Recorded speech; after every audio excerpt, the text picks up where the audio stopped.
To properly tell this story, we have to go way back to the early 2000s. I was what you'd call an avid gamer, and my favorite games always took place in fantasy settings, so when I discovered RuneScape, it didn't take long before I was hooked.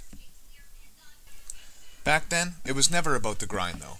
It was the exploration of this vast new world where magic, monsters, and heroes were around every turn, and on top of that, it was about the experiences I had with all the friends I had met in the world of Gielinor. Because of my dislike for the grind and love for the lore, I found myself starting from scratch over and over, making new accounts so I could complete my favorite quests in the early game again. In hindsight, this was such a bad idea. Fast forward a few years, it's 2008 and free trade has been removed from RuneScape. Because I could no longer share gifts with my friends, I began to lose attachment to the game that I had fallen in love with. That story has been told 100 times, and you don't need more reminders, but I found something that satisfied my need for the old community feeling that used to thrive in RuneScape, and that was private servers. I tried a few different ones at first, including Fruguscape, a popular spawn server where you could get any item in RuneScape just by typing in a command, but you still have to grind for skills, albeit at an increased XP rate, and several different Mopar servers, but eventually I found what would come to be my online home for many years to come, Unscape, a custom 317 private server hosted by an Australian that went by the name of Unborn.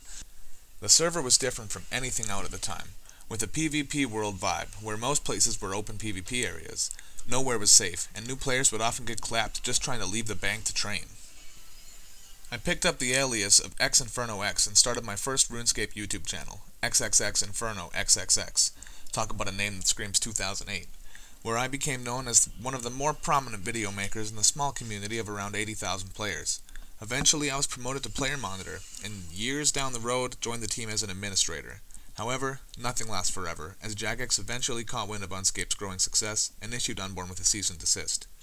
Unscape was no more. I drifted through a handful of different private servers after that, but none of them captivated me the way Unscape's unique design and community had. As I lost interest in the world I once loved so much, I lost my passion for making RuneScape content as well, and moved on to other passions, like Call of Duty Modern Warfare 2 and NHL 10, as well as making live-action comedy skits on a new channel. The years passed, and then, a light. A massive private server project was announced, one that promised to bring back RuneScape exactly as it was in 2006. The project became known as 2006scape, and the excitement and spark I once felt for the game was reignited at last. I dusted off my laptop that had been used exclusively for Facebook, YouTube, and editing skits, and registered on the 2006scape forums, while also posting a video to my YouTube channel for the first time in several years.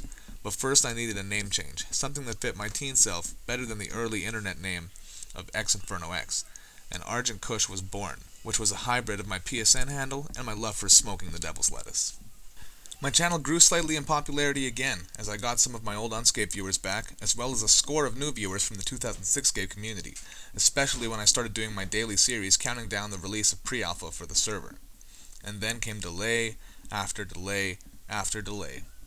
Eventually, pre-alpha did release, but it was such a buggy mess that playing it felt more like a chore than a nostalgic thrill, and I quickly lost interest, vowing to continue making at least weekly videos once the game had reached its full release. A full release that would, in fact, never come to pass. Hope seemed lost, but not for long, as only a few months later, Jagex released the famous poll opting to bring a set of old-school RuneScape servers online for the first time in years. I of course immediately joined old-school RuneScape as soon as I could, but my life had become busy and complicated. On top of school and work, I was also developing an addiction to alcohol, which later became an addiction to drugs. I managed to make 3 videos on my account Argent Kush on old school RuneScape before my laptop was stolen one night at a party at some trap house I hung around at the time. My old school RuneScape career fell into a coma, and my YouTube channel was lost forever when Google bought YouTube. I've made several attempts to recover this account, but I have been unable to remember the password or email I had chosen during that cloudy time in my life. Fast forward a few years, as I sobered up, I looked for a way to distract myself and bought a cheap laptop to play old school RuneScape. It could barely run the game, giving me a constant 6 frames per second, and so I decided to focus on safe, AFK-able skilling. So obviously, I got 99 fletching. And then came old school RuneScape Mobile, my saving grace.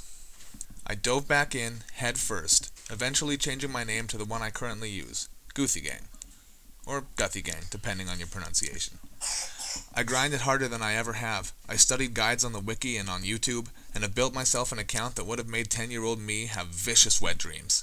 And now, here I stand, level 111, my childhood dream of a quest cape sitting comfortably on my back, and a bank that sits currently at a value of about 200 mil with a little change on top. So, what could possibly be next, you ask? Well, I'll tell you what. I want to be a RuneScape billionaire.